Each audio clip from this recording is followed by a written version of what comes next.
Benimadhab Kumar sir এখন মা সারদা শতরূপী সারদা থেকে পাঠ করে শোনাচ্ছেন।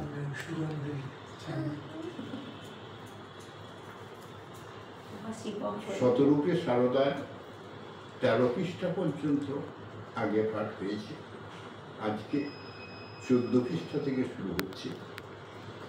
স্বামী বিবেকানন্দ ও স্বামী ব্রহ্মানন্দের দৃষ্টিতে মাতা ঠাকুরিনী কেমন ছিলেন? স্বামী বিবেকানন্দ ও স্বামী ব্রহ্মানন্দ আধ্যাত্মিক জগতে এই দুই বিরাট পুরুষের দিব্য অন্তর্জীবনের গভীরতায় এবং প্রসারিত ধ্যান দৃষ্টির স্বচ্ছতায় সীমা অপরূপ আলোকে উদ্ভাসিত ছিলেন, তা কি আমাদের পক্ষে অনুধাবন করা সম্ভব? তবু মায়ের সঙ্গে তার এই দুই প্রিয় সন্তানের সম্পর্ক সংবাদ, শ্রী মায়ের প্রসঙ্গে তাদের নানা উক্তি ও আচরণ আমাদের মাতৃ অনুসন্ধানে পরম সহায়। রামকৃষ্ণ সৌরমণ্ডলের এই দুই অত্যুজ্জ্বল জ্যোতিষ্কের বিকীর্ণ কিরণ রেখাগুলিকে কীভাবে রামকৃষ্ণ সঙ্গজননী চরণ স্পর্শ করে ঊর্ধ্বশিরায় আরতি করেছে, আর কিছু বিক্ষিপ্ত সংবাদ ভিন্ন আর কিছু আমাদের উপস্থিত করতে সমর্থ হইল। স্বামী বিবেকানন্দ 1890 খ্রিস্টাব্দের 14 ফেব্রুয়ারি গাজীপুর থেকে স্বামী বিবেকানন্দ রামকৃষ্ণ দেবের অন্তরঙ্গ গৃহীপর্ষদ বলরাম বসুকে লিখছেন, গিরিশবাবুর সহিত মাতা ঠাকুরানীকে অর্থাৎ কলকাতায় আনিবার জন্য আপনার কি মতান্তর হয়েছে? গিরিশবাবু লিখিয়েছেন, সে বিষয়ে আমার বলিবার কিছুই নেই। মাতা ঠাকুরানী প্রকার ইচ্ছা হবে সেই প্রকারই তিনি করবেন। আমি কোনো মারাধম যে তাহার সম্বন্ধে কোনো বিষয়ে কথা কই। পত্রটির উপসংহারে স্বামীজি মর্মস্পর্শী ভাষায় লিখেছেন, বলরামবাবু মাতা ঠাকুরানী যদি আসিয়া থাকেন, আমার কোটি কোটি প্রণাম দিবেন এবং আশীর্বাদ করিতে বলিবেন, যেন আমার অটল অধ্যাবসায় হয়, কিংবা এ শরীর যদি তাহা অসম্ভব যেন শীঘ্রই ইহার পতন হয়। শ্রীমা সম্পর্কে স্বামী বিবেকানন্দের যেসব উক্তির সন্ধান আমরা পাই, তার মধ্যে কালভাবে এটাই প্রথম স্বামীজির অন্তরে সেই মায়ের স্থান সম্পর্কে প্রতিটি উজ্জ্বল আলোকপাত করেছে। শ্রীরামকৃষ্ণ সম্পর্কে স্বামী বিবেকানন্দ অকুণ্ঠিত চিত্তে বলেছিলেন, আমি তার জন্মজন্মান্তরের দাস, এই আমার পরম ভাগ্য।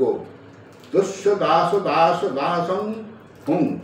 শ্রীমাকে স্বামীজি শ্রীরামকৃষ্ণের সঙ্গে অভিন্ন জ্ঞান করতেন। তার দৃষ্টিতে এক অখণ্ড সত্তাই দুই দেহধারে আপনাকে প্রকাশিত করেছে। গুরুভ্রাতা স্বামী রামকৃষ্ণানন্দকে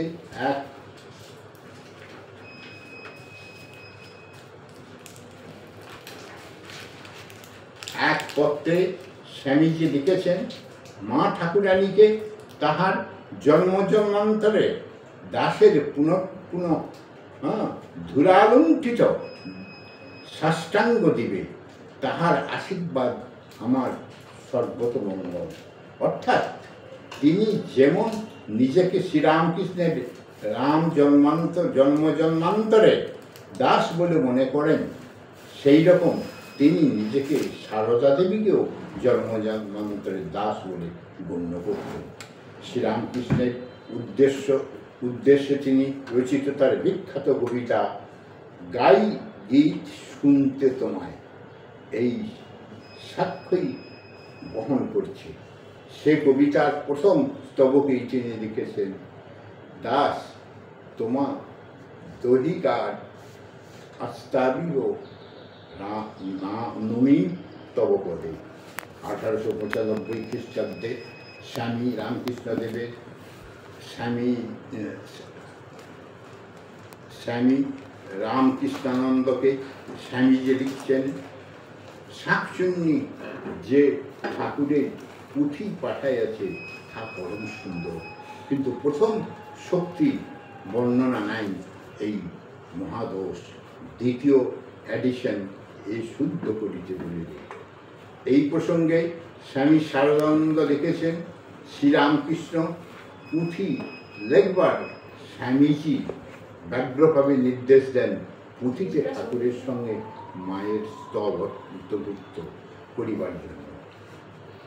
স্বশক্তিকে ছাড়া ভগবানের উপাসনা হয় না, তাই পরে সংযুক্ত হইল